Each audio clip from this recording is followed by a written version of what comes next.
Imagine you are sitting at a dinner table with friends. The food is great and the music is soft, but you aren't really tasting the food. Instead, you are watching the person across from you. You notice they haven't taken a sip of their water in 10 minutes. You wonder if they are upset. You glance at the person to your left, their brow is slightly pinched. You immediately think, did I say something wrong? Should I tell a joke to lighten the mood? Your brain is like a radar dish. It is constantly scanning the room for tiny shifts in the air. You track the tone of a voice, the speed of a blink, and the way someone sets down a fork. While everyone else is just having dinner, you are working a full-time job.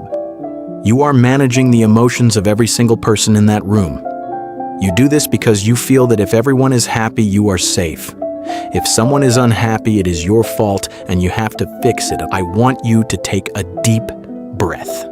For the next few minutes, you don't have to manage anyone. You don't have to be good. You just have to listen. People might call you a people pleaser.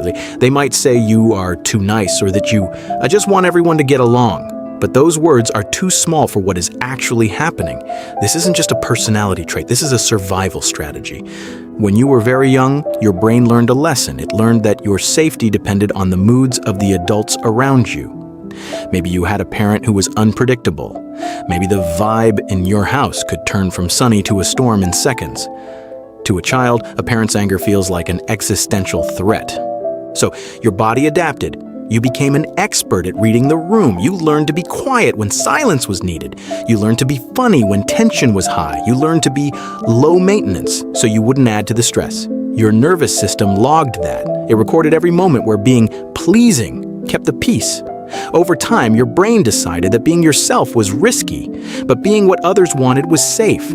Psychologists call this hypervigilance. This isn't just paying attention. It is a state where your nervous system is stuck on high alert. You are constantly looking for threats even when there are none. This connects deeply to attachment theory, a concept developed by John Bowlby. Bowlby found that children need a secure base to feel safe. When that base is shaky, when love feels like it has strings attached, the child develops an anxious attachment. You feel like you have to earn your place in the world. You feel like you have to prove you are worth keeping around by being helpful, kind, and perfect. There is also something called the spotlight effect. This is the feeling that everyone is looking at you and judging your every move. For a people pleaser, this is turned up to a 10. You feel like you are on a stage 24/7. You believe that if you make one mistake, the audience will leave. You might ask yourself, why can't I just stop? Why can't I just say no and walk away? The reason is that your sense of self is load-bearing on this behavior. Imagine a house where one wall holds up the entire roof.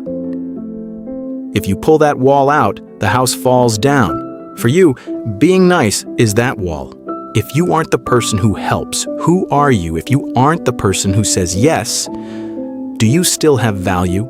When you try to set a boundary, it doesn't just feel awkward, it feels like you are dying, it feels like you are being bad. This is because your identity has been wrapped up in being a mirror for others. You have spent so long reflecting what other people want to see that you have forgotten what you actually look like. This creates a deep identity crisis. You feel like a ghost in your own life. You are physically there, but your wants, your needs, and your real feelings are hidden behind a mask of politeness. There is a cost to this, and it is a heavy one. People-pleasing creates a lopsided dynamic. In your head, you might have an invisible ledger. You give and give, hoping that others will notice and give back. You think, if I am perfect for them, they will eventually take care of me. But they won't. People usually take what you give them. If you teach people that you have no limits, they will believe you. This leads to a quiet, burning resentment. You feel exhausted. You feel used. You feel lonely. Even when you are surrounded by people, you are lonely because nobody actually knows you. They only know the version of you that you created to make them comfortable. You are living in a prison made of yeses. So, how do we fix this? I won't give you a to-do list. I won't tell you to just stand up for yourself. That is like telling someone who is afraid of heights to just jump off a plane. It's not helpful. Instead, we need to look at your internal working model. This is the map your brain uses to understand relationships. Right now, your map says, my needs are a burden. We need to update that map. The first step isn't action, it is grief. You need to acknowledge the younger you who had to learn these tricks. That child was so brave. They learned how to survive in a difficult world. They used people-pleasing as a shield to keep their hearts safe. Take a moment to feel sorry for that version of yourself. They didn't get to just be a kid, they had to be a peacekeeper, they had to be a little adult. When you feel the urge to please someone, stop. Notice the tightness in your chest. Notice the way your breath gets shallow. Your nervous system is trying to protect you. It thinks there is a tiger in the room, but it's just a friend asking for a favor you don't want to do. Instead of fighting the feeling, talk to it. Say, I know you are trying to keep me safe. I know you're worried they will be mad. But I am an adult now. I am safe. I can handle a little bit of tension. You might feel like you are broken or weak because you can't say no. I want you to hear this clearly. You are not broken. You are actually very highly adapted.